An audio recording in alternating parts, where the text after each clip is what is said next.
Hello students, आज हम पढ़ेंगे हिंदी क्लास 10 का वाक्य और वाक्य भेद। देखेंगे वाक्य किसे कहते हैं, इसके कितने भेद होते हैं, इसके अंग कितने होते हैं और कैसे इसको परिवर्तन करते हैं। ठीक है, पहले देखेंगे वाक्य किसे कहते हैं। तो देखते हैं वाक्य।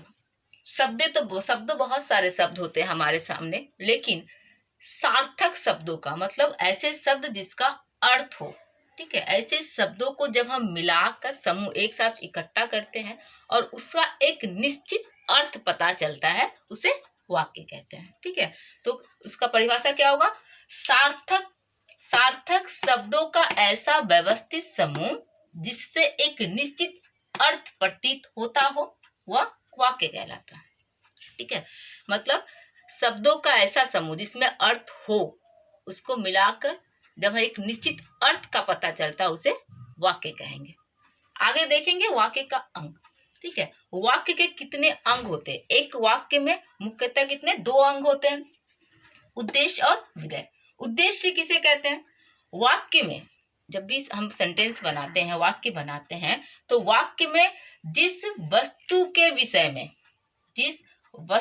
विषय में कहा जाता हो, उसे क्या कहेंगे? उद्देश्य। वो क्या कहलाएगा? वाक्य का उद्देश्य कहलाता है। और ठीक क्या देखेंगे? उद्देश्य के विषय में जब कुछ कहा जाता है। ठीक है, यहाँ पे देखिए, यहाँ क्या था? वाक्य के वस्तु के विषय में कहा जा रहा है, और विधेय में क्या कहते हैं? वाक्य में उद्देश्य के विषय में। ठीक है, इसके विषय में कहा जा रहा है। जब वाक्य में उद्देश्य के विषय में कुछ कहा जाता है तो उसे कहते हैं विधेय। क्लियर? इसके बाद हम इसका देखिए, जैसे कि आप देख सकते हैं, उदाहरण हमने दिया यहाँ पे, श्याम ने बाजार से फल लिया। ठीक है, श्याम ने बाजार से फल लिया। वाक्य में किसके बारे में कहा जा रहा है? श्याम ने।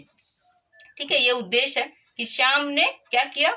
बाजार से फल लिया। अब उसके बारे में क्या कहा जा रहा है? श्याम के बारे में कोई क्या किया है? बाजार से फल लिया है। तो ये जो है बाजार से फल लेना, ये क्या हो गया? हमारा विधेय हो गया। और श्याम क्या हो गया? श्याम ने क्या हो गया? उद्देश्य हो गया। ठीक है, इसी तरह देखिए अगले में हमने दिया, बच्चे पतंग उड़ा रहे हैं। तो वाक्य में किसके बारे में कहा जा रहा है? बच्चे के बारे में। बच्चे क्या करते हैं? बच्चे उद्देश्य है कि इसके बारे में कहा जा रहा है। अब बच्चों के बारे में कहा जा रहा है कि वह पतंग उड़ा रहे हैं, तो पतंग उड़ा रहे हैं, ये क्या हो गया? हमारा विधेय हो गया। ठीक है, समझ में आया इतना? अब आगे देखते हैं वाक्य के भेद। हम लोग देखेंगे वाक्य के कितने भेद होते हैं। अगर वाक्य के हम भेद देखेंगे तो वाक्य का दृष्टि के आधार पे होता है। ठीक है, जैसे कि इसकी रचना की दृष्टि पे होता है और अर्थ की दृष्टि पे। अर्थ के अनुसार भी वाक्यों के भेद होते हैं और रचना की दृष्टि से भी। ठीक है, हालांकि आप पिछली कक्षा में 9 में पढ़े होंगे, अर्थ की दृष्टि पे आपने सारे वाक्य के भेद पढ़े होंगे। ठीक है, जिसमें अर्थ की दृष्टि में कौन कौन से होते हैं? विधानवाचक, आज्ञावाचक, विस्मयवाचक, इच्छावाचक, निषेधवाचक, प्रश्नवाचक, संदेहवाचक और संकेतवाचक। ठीक है, ये आपने पिछली कक्षा में पढ़ चुकी है। ठीक है, अर्थ के दृष्टि पे। लेकिन हमारे जो आज का मुख्य विषय क्या है? रचना की दृष्टि पे, जिसे हमें परिवर्तन करने के लिए आपके सिलेबस में है। इसमें कितनी तरह के होते हैं? 3 तरह का, सरल वाक्य, संयुक्त वाक्य और मिश्र वाक्य। तो हम आज देखेंगे कि रचना की दृष्टि पे जो तीनों वाक्य होते हैं, इसे कैसे परिवर्तित किया जाता है, एक से दूसरे में, दूसरे से फिर इसमें, इसमें कैसे परिवर्तन करना है, ये हम आज इस वीडियो में देखेंगे। तो देखते हैं रचना की दृष्टि से। ठीक है, क्या देखेंगे रचना की दृष्टि से? पहले ही बता चुके हैं, 3 है। अभी देखेंगे सरल वाक्य। सरल वाक्य क्या होता है? सरल वाक्य में देखेंगे एक ही उद्देश्य होता है, एक ही विधेय होता है, और इसमें कोई आश्रित वाक्य नहीं होता है। ठीक है, जैसे देखिए यहाँ परिभाषा देखिए आप, जिन वाक्यों में केवल एक उद्देश्य और एक ही विधेय होता है, इसमें कोई भी आश्रित वाक्य नहीं होता है। जैसे वर्षा हो रही है, यहाँ पे कोई आश्रित वाक्य भी नहीं है, नहीं है। केवल एक ही उद्देश्य और एक ही विधेय है, यहाँ पे कुछ नहीं है। देखिए वर्षा हो रही है, बस ये सरल वाक्य है, क्योंकि इसमें केवल एक उद्देश्य, एक ही विधेय है और इसमें कोई आश्रित वाक्य नहीं है। इसके बाद देखेंगे मिश्र वाक्य। मिश्र वाक्य में क्या होता है? एक प्रधान उपवाक्य होता है और एक से अधिक आश्रित वाक्य होते हैं। ठीक है। जिस वाक्य में एक प्रधान उपवाक्य तथा एक या एक से अधिक आश्रित उपवाक्य होते हैं उसे मिश्र वाक्य कहते हैं। जैसे यहाँ पे देखिए, अध्यापक ने कहा कि कल विद्यालय बंद रहेगा। देखिए कि अध्यापक ने कहा कि कल विद्यालय बंद रहा। किसने? अध्यापक ने कहा। एक वाक्य किसने कहा? अध्यापक ने कहा कि कल विद्यालय बंद रहेगा। देखिए दो वाक्य, आश्रित वाक्य है यहाँ पे, कि से जुड़ा हुआ सब। आगे देखेंगे संयुक्त वाक्य। संयुक्त वाक्य में क्या होता है?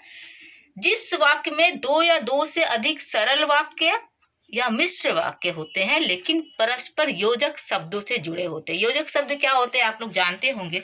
योजक शब्द जैसे कि और, या, परंतु, किंतु, इसलिए, अथवा, ये सब जो होते हैं योजक शब्द, जोड़ने वाले। योजक का मतलब जोड़ना, ठीक है।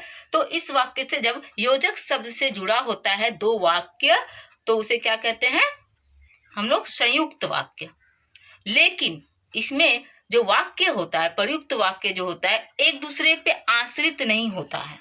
जैसे दिल्ली चलो, क्या है? एक वाक्य, दिल्ली चलो और तुम मुझे खून दो। दो वाक्य है एक ही में, लेकिन और से जुड़ा हुआ है और एक दूसरे पे आश्रित भी नहीं है, अलग अलग। दिल्ली चलो का अपना एक अर्थ है, तुम मुझे खून दो अपना एक अर्थ रखता है दोनों का, ठीक है। जैसे मान लीजिए और भी एग्जाम्पल आप देख सकते हैं।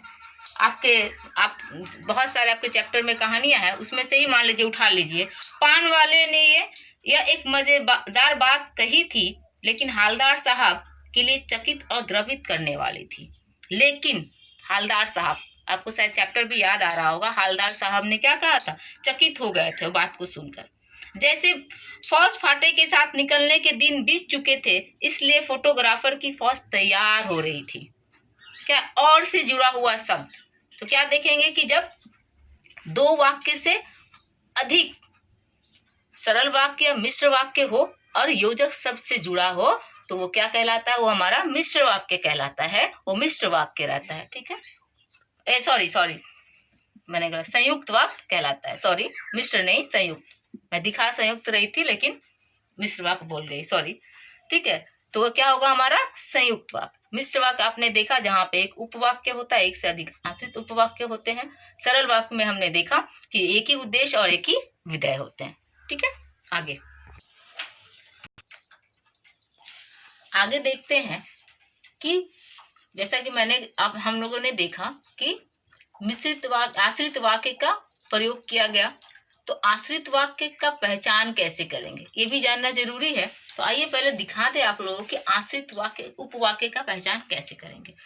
मुख्य और आश्रित उपवाक्य को पहचानना।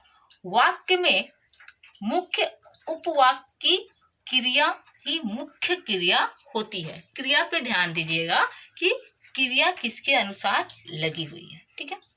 वाक्य में आए आश्रित उपवाक्यों का आरंभ मुख्य रूप से किससे होता है?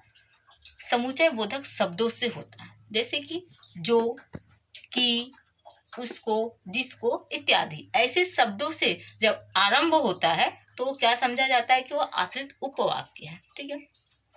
आश्रित उपवाक्य कोई आवश्यक नहीं है कि शुरू में ही हो सकता है, वो वाक्य के आरंभ में भी होता है, मध्य में भी होता है और अंत में भी हो सकता है।